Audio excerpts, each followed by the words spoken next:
Halo teman-teman, welcome to Statistik Talk.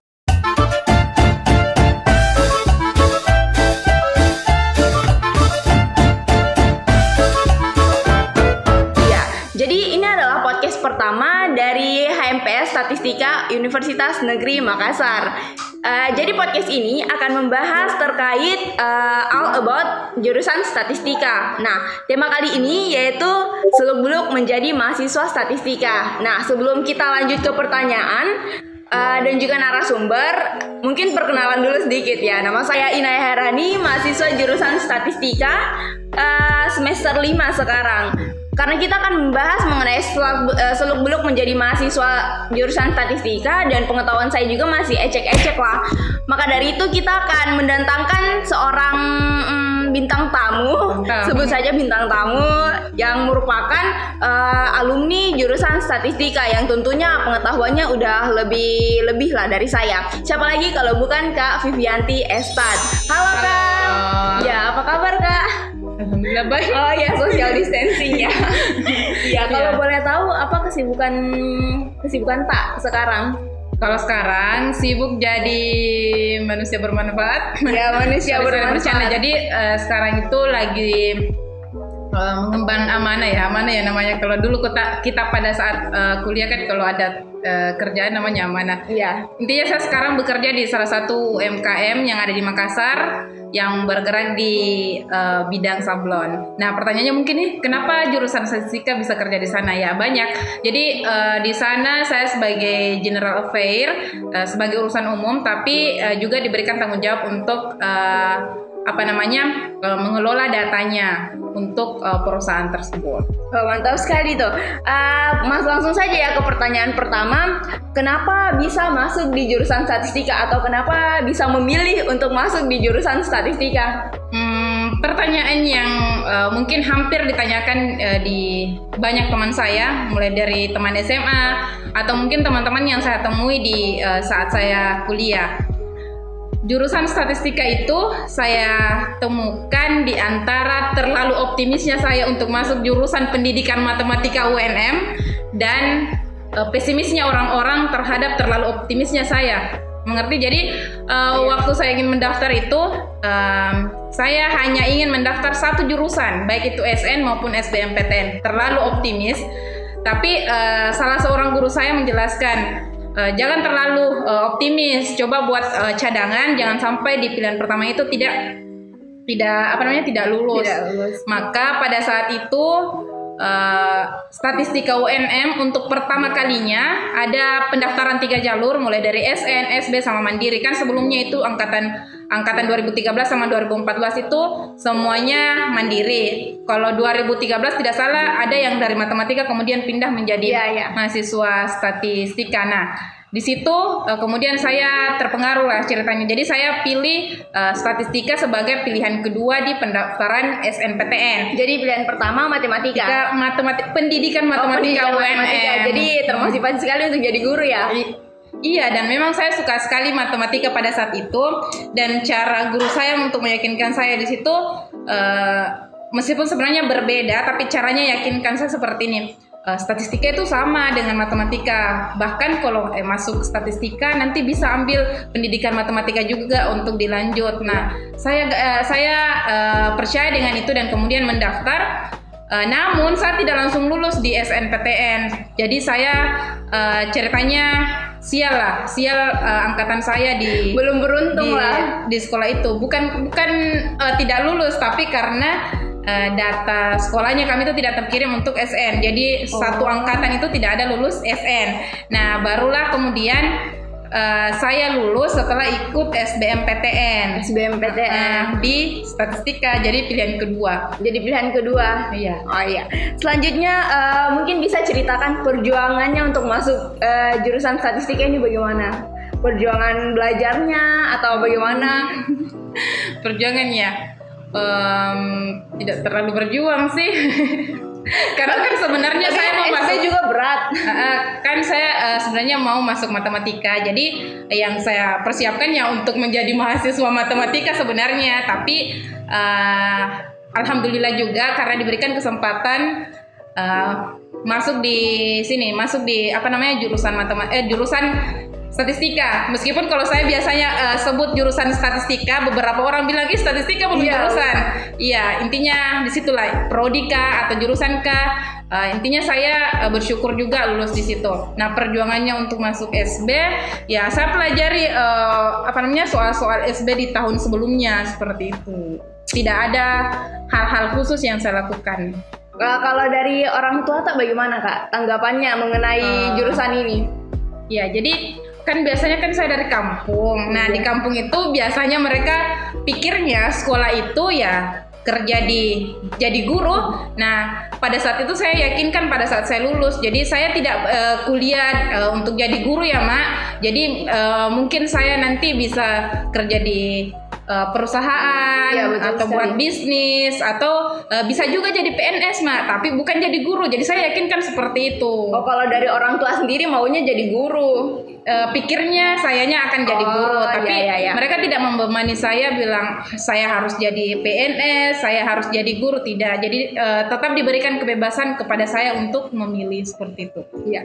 Nah, selama masuk di jurusan statistika nih, apakah pernah merasa salah jurusan atau bagaimana Kak? Alhamdulillah saya tidak pernah merasa salah jurusan karena passion dari awal ya, hitung-hitungan kayak ada hal baru, hal yang kemudian meyakinkan saya bahwa wah ini jurusan yang tidak salah, bukan yang seharusnya bukan pilihan kedua. Saya tidak mengatakan bahwa jurusan matematika itu tidak baik, tapi untuk sayanya saat saya masuk menjadi mahasiswa statistika itu saya merasa wow benar, kita memang benar-benar butuh data, kita benar-benar butuh orang-orang yang mampu memaknai angka-angka yang banyak dan sebagainya. Nah, sampai saat ini saya melihat perkembangan sudah bertebaran kebutuhan tentang data analis, tentang data science dan sebagainya. Jadi sampai saat ini saya tidak pernah merasa salah jurusan seperti kebanyakan mahasiswa mungkin. Dan mengenai kan biasanya orang yang mengatakan salah jurusan itu karena mereka berkuliah yang berbeda dengan ekspektasinya, dan alhamdulillah saya sesuai dengan ekspektasi yang saya ekspektasi saya sesuai dengan apa yang saya lakukan di perkuliahan. Mulai dari alhamdulillah saya tidak pernah mendapat yang istilahnya yang biasa itu orang mahasiswa bilang ini yang dosennya menjual-jual yang untuk memperkaya diri mereka. Saya tidak mendapatkan itu. Justru saya mendapatkan dosen yang memang mendukung kita untuk melakukan hal-hal yang lebih baik, hal-hal pembaruan. Terutama ketua prodi pada saat itu, saya angkatan ketiga, saya memang bukan saya sih, teman angkatan kami itu diajarkan bagaimana menjadi mahasiswa-mahasiswa kreatif, harus lebih baik dari hari kemarin, dan do better make a difference. Ya, do better make a difference. Apalagi artinya itu gagal Kak bahasa Inggris. Intinya katanya ikan sehat itu tidak akan melawan arus. Jadi kita tidak apa-apa melawan arus karena kita bisa melihat dari contohnya ikan, karena ikan yang sehatlah yang akan mampu melawan arus. Ikan sakit itu tidak bisa melawan arus seperti itu. Ya, dengar itu teman-teman. Ikan yang sehat itu adalah yang bisa melawan arus. Jadi jangan takut. Oke, next question. Pernah merasa down tidak selama kuliah di jurusan statistika? Atau pernah tidak merasa di titik terendah dalam perkuliahan? Pertanyaan sulit. Pernah sih, tapi bukan karena mata kuliahnya, bukan karena ininya, tapi masalah internal. Mungkin saya dengan senior, saya dengan teman angkatan, pastilah ada cekcok biasanya. Apalagi kita masih sedikit, masih sering bertemu, harus sering kerjasama dan sebagainya. Pastilah ada hal-hal yang mungkin kayak saling jengkel, merasa kita tidak dihargai dan sebagainya, seperti itu. Jadi kalau masalah mata kuliah tidak. Ya, kan pernah merasa down saat kuliah. Lalu bagaimana caranya untuk mengatasi rasa down itu? Iya.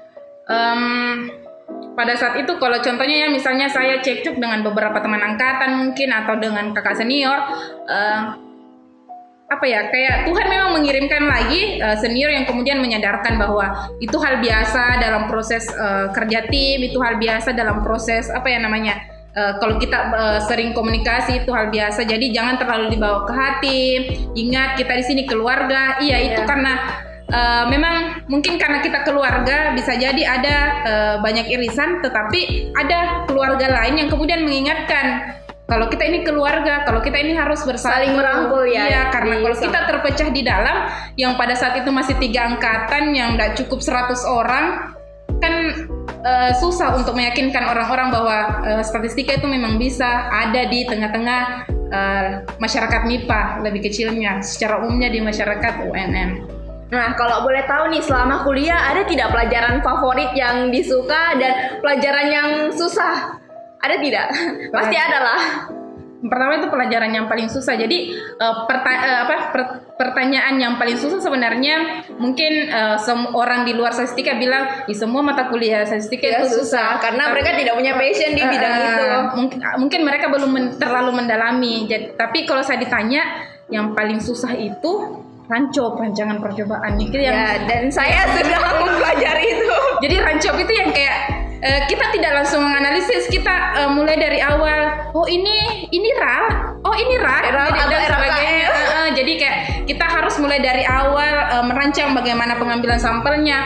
Beda mungkin pada saat kita belajar regresi ya. Kita ini datanya, ini mau diapakan. Kalau di rancop itu ya kita harus pelajari bagaimana cara mengambilnya, bagaimana cara menatanya, seperti itu. Ya betul. Nggak mau bertanya balik ke saya. Kalau saya selama kuliah pelajaran paling susah teori statistika. Karena penurunan rumus susah sekali guys. Wow. Ya, selanjutnya pelajaran favorit. Kalau saya bilang teori statistika bercanda bukan. Jadi kalau saya favoritnya itu adalah mata kuliah yang biasanya terapan. Tidak ke teori. Jadi biasanya kayak mata kuliah yang hanya menggunakan, tidak terlalu dalam untuk membahas kenapa rumusnya ini. Seperti itu. Jadi saya tuh sangat bahagia pada saat mau lulus karena kan di situ statistika kayak kita belajar misalnya di metodologi penelitian. Kan kita belajar semester 6 belum ya? Belum, masih semester 5. Saya suka metodologi penelitian, academic writing karena pada saat itu sesuai dengan saya sukanya statistika terapan, dan karena saya bergabung nanti di organisasi peminatan penelitian, nah digabungkan dalam satu mata pelajaran kan semakin seru ceritanya karena saya menggabungkan antara ilmu saya di statistika dan organisasi pemahaman yang diambil di organisasi seperti itu. Kan aktif juga nih di organisasi. Berapa organisasi sih Kak yang kita geluti? Berapa ya? Cuma 2. Jadi cuma 2 teman-teman. Saya cuma aktif di 2 organisasi yang awalnya sebenarnya saya ingin aktif di 4 organisasi. Tapi begitulah hidup, kita harus memilih. Dan saya harus ceritanya melihat bagaimana kemampuannya saya. Dulu saya ingin masuk di UKM, 2 UKM, kemudian 1 himpunan kita, kemudian di apa lagi namanya, Organda. Saya masuk sih di Organda tapi tidak terlalu aktif. Jadi yang aktif di 2 organisasi. 2 organisasi yaitu 1 UKM dan 1 himpunan. Jadi ceritanya saya hanya mengambil di jurusan saya dan skala universitas 1 yang disebut UKM. Ya, UKM apa kalau boleh tahu? Ya, jadi saya bergabung di UKM LPM Penelaran UNM, salah satu unit kegiatan mahasiswa sosialisasi. Salah satu unit kegiatan mahasiswa yang bergerak di bidang penelitian dan keorganisasian. Nah, kalau bisa curhat sebenarnya saya lebih duluan di kader di sana, di kader secara formal di UKM.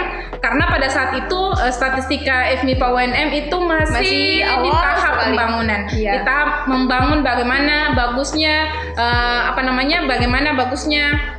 himpunan ini, bagaimana cara bagusnya ini himpunan dijalankan atau dimulai. Jadi saya pertama kali di kader secara formal itu di UKM seperti itu. Ya, kalau saya kan selama kuliah hanya ikut 1 organisasi tapi merasa susah sekali gitu untuk setarakan. Nah, kalau kita bagaimana kalau untuk setarakan itu organisasi dan juga akademik? Iya. Mungkin bisa bagi tips-tipsnya ke adik-adik yang mungkin baru masuk kuliah atau maba, bagaimana bisa untuk aktif di organisasi dan juga akademik ya Kak? Iya. Sebenarnya ini sudah saya bahas di channel YouTube-nya saya. Oh iya, sebelum lanjut bisa langsung saja promosikan channel YouTube-nya Kak. Iya, bisa lihat di channel YouTube saya Vivianti MM. Di situ saya membahas tentang tips aktif organisasi dan akademinya kita aman. Tapi sebelumnya saya mau sampaikan begini, belum tentu banyak organisasi itu kalian sibuk. Tergantung bagaimana kalian menjalankan peran. Ya. Karena saya lihat beberapa orang masuk organisasi mereka tidak menjalankan peran sebagai anggota di UKM misalnya, anggota di himpunan misalnya, dan ceritanya mereka hanya berusaha untuk menjadi anggota tapi mereka tidak berproses. Jadi bedakannya orang yang punya banyak organisasi di CV-nya mungkin atau sertifikat menjadi anggotanya mungkin, tapi mereka tidak berproses. Iya. Karena bisa jadi mereka banyak tapi mereka tidak sibuk. Hanya numpang nama ya. Hanya numpang nama ceritanya. Jangan seperti itu teman-teman. Ya Allah julid. Nah kemudian pertanyaannya bagaimana menyeimbangkan antara akademik ya, kehidupan akademik dan organisasi. Bisa dibilang saya memang start dari awal perbaiki, karena memang diajarkan sama Kaprodi pada saat itu untuk memperbaiki misalnya nilai. Hal yang paling pertama dilakukan adalah memperbaiki 3 semester akhir. Jadi kita memang benar-benar belajar dengan fokus di 3 semester awal. Kenapa? Karena 3 semester awal itu biasanya adalah mata kuliah dasar yang akan digunakan, ya penting dan akan digunakan pada mata kuliah lanjutan. Nah pada saat itu kan kita di semester 1-2 pada saat saya itu wajib 24 SKS. Nah, dan kemudian di tahun selanjutnya di semester 3 baru diatur berapa jumlah SKS yang bisa kita ambil. Nah, di samping itu saya memang start lebih awal untuk ikut organisasi. Mulai semester berapa tuh Kak? Semester 2. Semester 2. Iya, semester 2 kalau tidak salah. Iya, semester 2 karena semester 3-nya itu semester 4 baru himpunan kembali aktif, bukan kembali aktif, mulai diaktifkan dengan aturan-aturan yang sesuai. Jadi di semester awal itu saya dikader lah di sini di LPM Penalaran, daftar di UKM yang 1 yang tidak selesai itu. Kemudian ternyata saya lulus di UKM LPM Penalaran ini. Nah setelah lulus itu barulah proses memperbaiki himpunan untuk diakui pada saat itu secara kelembagaan di FMIPA, sampai akhirnya di tahun 2000 berapa ya? 2017 kayaknya. Iya 2017 bulan April, di situ awal saya menjadi pengurus harian di HMPS Statistika FMIPA UNM, tapi pada saat ini namanya Himastat FMIPA UNM. Iya. Nah di situ juga saya terpilih menjadi pengurus. Jadi saya rasa ternyata saya tidak bisa mengimbangi dengan 24 SKS, karena pada saat itu kan masuk semester 3 itu kita sudah bisa memilih kan berapa. Nah, saya bahkan pernah hampir hanya 19 SKS yang saya pilih karena mempertimbangkan kesibukan di organisasi. Tapi karena beberapa masukan lagi dari teman-teman, ya saya ambil 22 SKS. Dan intinya bagusnya kan di HMP Statistika di Statistika FMIPA UNM itu kita diberikan ke RSA. Ceritanya kita punya prediksi untuk beberapa semester ke depan apa yang akan kita prediksikan. Jadi pada saat itu saya hampir pas, yang orang-orang mungkin lebih dari 150-an, saya hanya 146. Iya, 146. Yang harusnya kan 144 lulus. Jadi saya hanya lebih 2 SKS karena itu saya beberapa semester mengurangi karena memang sedang aktif di organisasi. Jadi yang pertama tadi apa tipsnya? Yang pertama itu kita mulai dari awal, perbaiki penataannya akan kemana kita. Kemudian yang kedua itu kita lihat mensinkronkan antara kesibukan di organisasi dan kesibukan di akademik. Iya, akademik. Nah pada saat itu yang saya kurangi jumlah SKS-nya itu karena pada saat itu saya jadi pengurus di dua organisasi, baik itu himpunan maupun di UKM.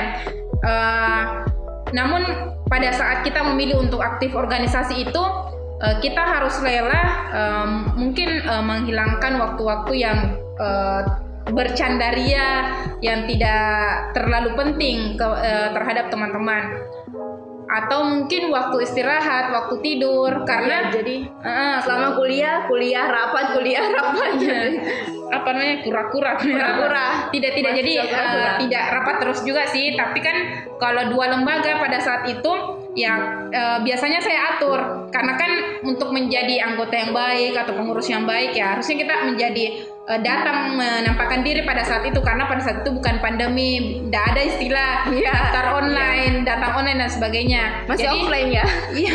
Iya dong, karena tahun 2017-2018. Jadi kalau waktu kuliah itu misalnya pagi sampai sore biasanya saya aktif di himpunan, kemudian sore sampai malamnya itu saya ke sekret UKM seperti itu. Di samping itu saya tidak melupakan tugas-tugas mata kuliah, meskipun yang berbeda. Di awal kuliah itu saya merasa orang-orang bertanya ke saya, ada tugas tidak, besok belajar apa dan sebagainya. Tapi setelah saya masuk organisasi, ya saya tidak bisa lagi melakoni tugas-tugas awal itu yang kemudian mengurus mata pelajaran, tugas teman-teman kelas. Tapi bagusnya karena ada teman lain lagi yang mengurus. Jadi justru saya bertanya ke mereka. Dan juga saya salah satu orang mungkin yang ingin membuktikan bahwa aktif berorganisasi itu tidak harus selesai lama. Di samping memang saya salah seorang alumni bidik misi yang harusnya kalau saya tidak pernah membayar UKT harus selesai sebelum 4 tahun, dan itu juga masuk dalam planning saya tadi, itu memperbaiki planning dari awal, baik itu secara organisasi maupun akademiknya.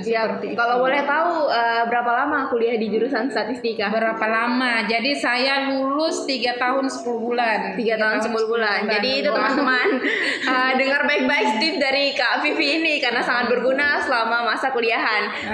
Oke, pertanyaan selanjutnya. Karena tadi ada momen terdown pada saat kuliah, selanjutnya adalah momen terbaik pada saat kuliah. Apa tuh? Momen terbaik itu pada saat salah satu ya terbaik, karena banyak yang baik, tapi ini mungkin yang bisa sebutkan. Pada saat itu menjadi delegasi dari jurusan statistika atau prodi statistika ke fakultas untuk menjadi mahasiswa berprestasi.